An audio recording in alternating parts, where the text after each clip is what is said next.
I'll make a brand new start of it in old New York. What is up, you guys? Gold Pony here today in the new 2020 Hyundai Elantra, courtesy of Jack Giambalvo Hyundai in York, PA. And so today I am in Hyundai's second longest running nameplate in the Hyundai lineup. That is the Elantra. First introduced to the US in 1992. And if you guys pick up a Consumer Reports magazine, you will see that the Elantra is constantly ranked above average reliability every single year. So it is definitely a solid pick. The question is, can it stack up to cars like the Corolla and Civic? And so today I intend to find that out. So as always, you guys, let's start with pricing. And so as you could probably expect, there will be several different trim levels for the 2020 Elantra. First one being the SE, starting at $18,950. SEL starts at $19,700. Value Edition at $20,600. Then there is the Eco for $21,250. Limited, which is the one we have today, that is going to start at $22,800. And lastly, there is the Sport. That one is going to start at $23,800. And so as you could probably imagine, with all of those trim levels, there are a few different engine setups to be paired up with them as well. First one being a naturally aspirated 2-liter inline 4-cylinder. And this one is going to belong to the SE, SEL Value and Limited, therefore the one we have today. That one is going to put out 147 horsepower at 6,200 RPM, 132 pound-feet of torque available at 4,500 RPM.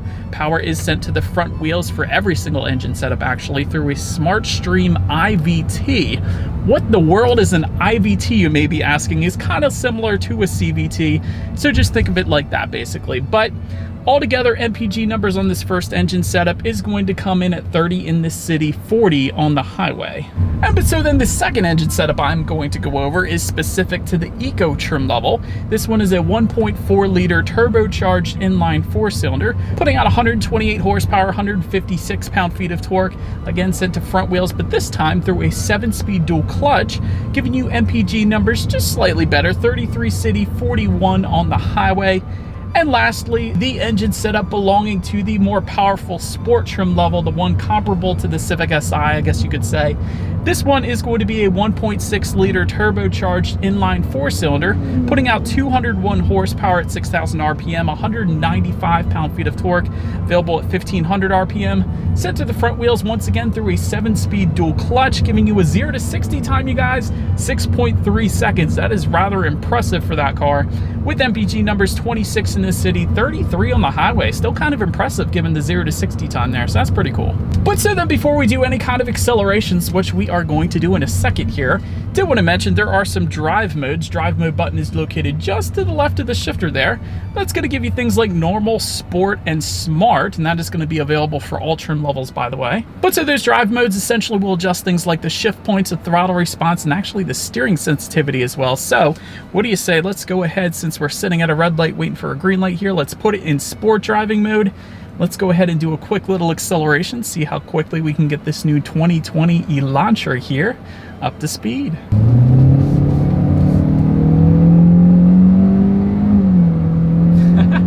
I like it.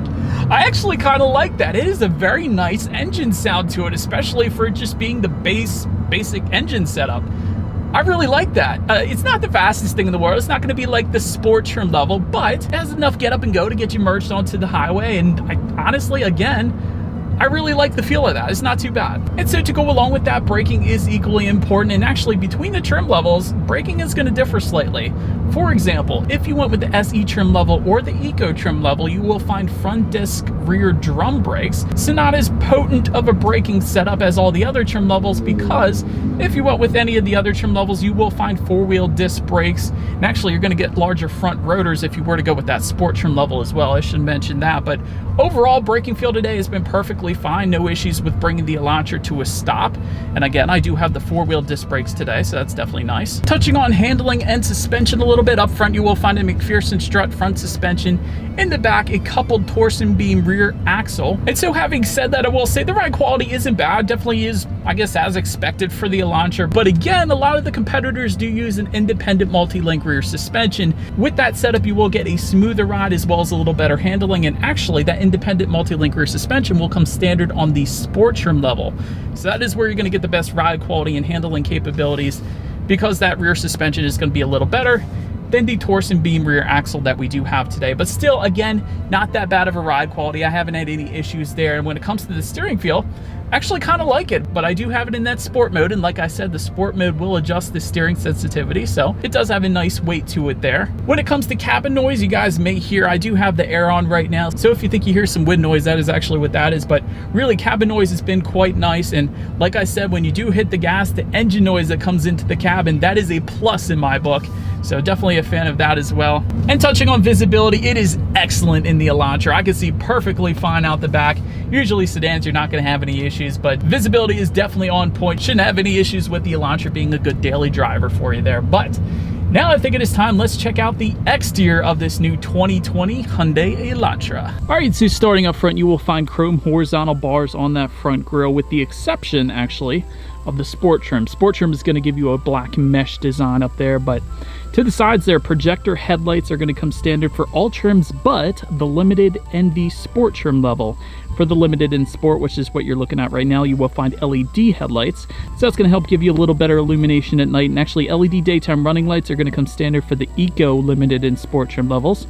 And if you wanted that automatic feature, meaning the headlights will turn on automatically for you when it starts to get dark out, simply go with any trim but the SE trim level. That is the only trim that will not give you that automatic headlight feature. But anyhow, let's make our way to the side here. To the side, you will find a chrome belt line molding. You guys can see it right underneath the windows there. That is going to come standard for the limited and sport trim levels only.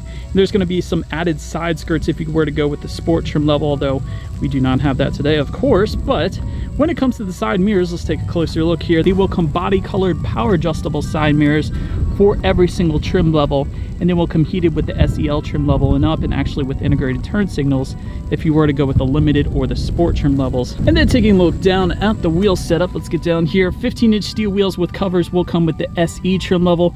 15-inch alloy wheels with the Eco. SEL and Value are going to give you 16-inch alloy wheels. Limited is going to give you 17-inch alloy wheels. That is, of course, what you are looking at right now.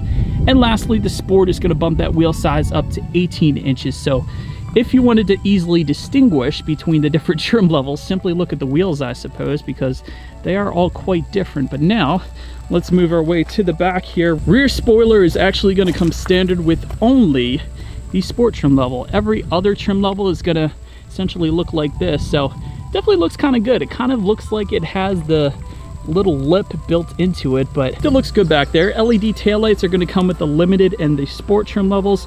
Rear diffuser down below is going to come with the sport, and actually it looks like we do have a little bit of it here with the limited as well, so definitely looks good down there. And of course, there is a single exhaust outlet tucked neatly away down there for every single trim level, and you will actually get dual tips if you were to go with the sport, but again, that's not what you're looking at today. And so you guys know what we have to do next, and before we do it, did want to mention that exhaust clip is actually going to differ slightly depending on the trim level. The Sport is going to give you a much deeper tone to it. It definitely sounds intense, but anyways, we do not have the Sport. I got to stop talking about it. As always, here is that exhaust clip.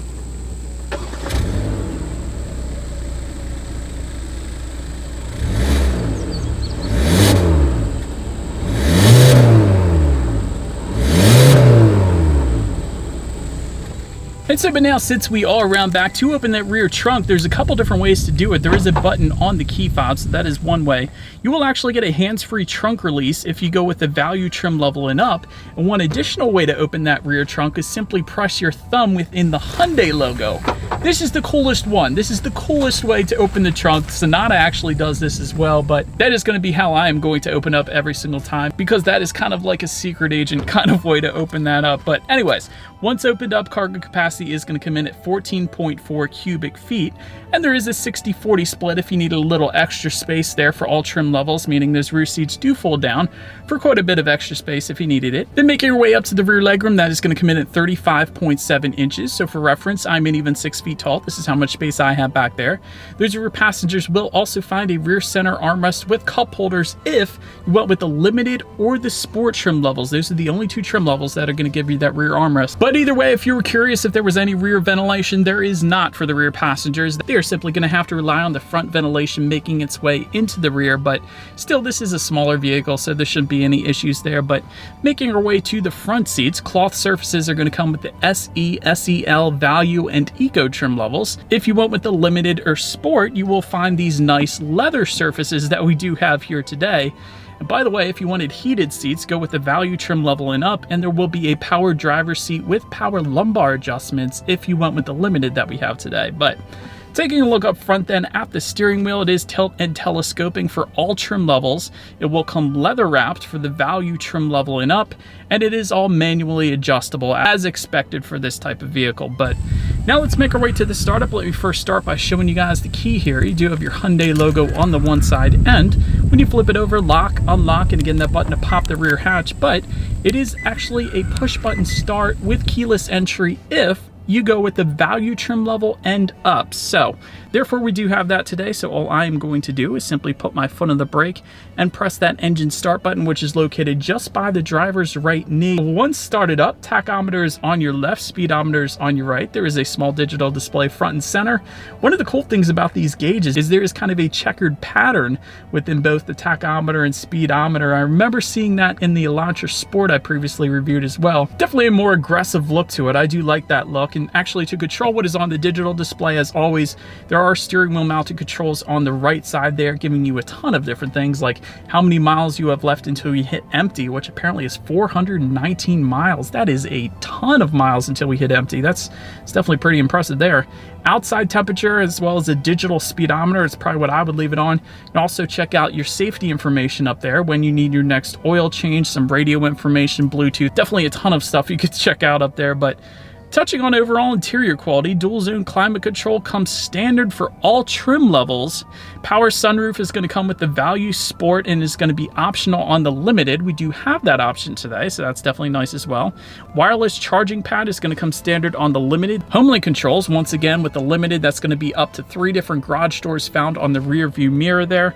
Dual USB charging ports for the Eco trim level and up. And overall, I gotta say, I am definitely a fan of this interior. Of course, you got the leather seats. I like that, but everything ties together very well. Like there's an aluminum trim that ties together on the doors, onto the door handle, and then it kind of just keeps on going just above the glove box there. So it's like a continuous aluminum trim line that goes throughout the vehicle. Also like the two-tone interior that is specific to the car I guess we have today, but that's always nice. Definitely a fan of that. But now let's get to one of the best parts of Hyundai.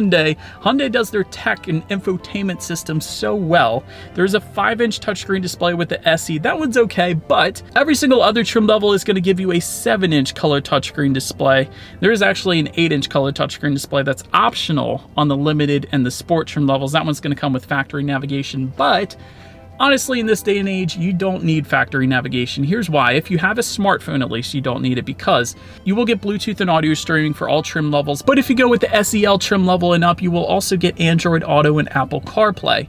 Meaning, if you have a smartphone, simply hook it up to the Elantra. That will give you free navigation through your smartphone, which you will never have to pay to get updated. It always has updated maps. It actually gives you speed traps as well, so you don't speed in those speed traps. And it tells you the speed limit of any given road as well. So a lot comes with those 2 apps, especially the Android Auto one. That's the one I use. I'm always a fan of that. But you can also actually, through Android Auto or Apple CarPlay, like and dislike your Pandora songs up in that screen. I use that a lot too. You can check out your MPG numbers up there and also, of course, your radio settings. And by the way, when it comes to the sound system, you will find 6 speakers for all trim levels, but the limited. The limited trim level that we have today will give you an 8-speaker Infinity Premium sound system, which is, by the way, optional on the Sport. But you guys know what we have to do. Let's go ahead and turn on the radio here, see what we got planned, and let's test out the clarity of this one. Gotta admit, the clarity is on point in this sound system. I don't know if it's the song, but definitely the Infinity sound system. Very nice clarity. Bass is nice as well, although you probably didn't hear it there. But before I played this clip, the bass is definitely quite nice, but the clarity is probably what impressed me the most on that Infinity sound system there. But so anyways, last thing on the tech display I wanted to mention is when you do put the Elantra in reverse, you will find a rear view camera with dynamic grid lines, for every single trim level, letting you know who or what is behind you, which is always going to lead me into safety. And so when it comes to safety, first thing I wanted to mention is the Hyundai Elantra has been named an IIHS Top Safety Pick Plus, which is the highest rating by that organization. So that is definitely a plus to start with. Front, side, and side curtain airbags will come standard, as well as a driver's knee airbag up front. In the back, you're going to have latch, aka lower anchors and tethers for children for the rear car seats. Also standard, a tire pressure monitoring system, but also some of the more advanced safety features that will come standard on all trim levels is a forward collision avoidance assist system, lane keep assist, and a driver attention warning system. So if the car detects you're starting to get drowsy, it is going to notify you, perhaps urging you to pull over or get a coffee or an energy drink or whatever. SEL trim level and up is also going to add a blind spot warning system with rear cross traffic alert. Blind spot warning, of course, being the little cars in the side mirrors there, so you don't go merging onto anybody on the highway. So that is definitely always nice as well. But so anyways, that is about it for this one, you guys. Thank you so much for watching. Feel free to follow me on social media at the bottom of the screen there. Be sure to hit the subscribe button and the bell button if you enjoy car reviews. That is what this channel is about. And I will see you guys in the next video. Stay gold.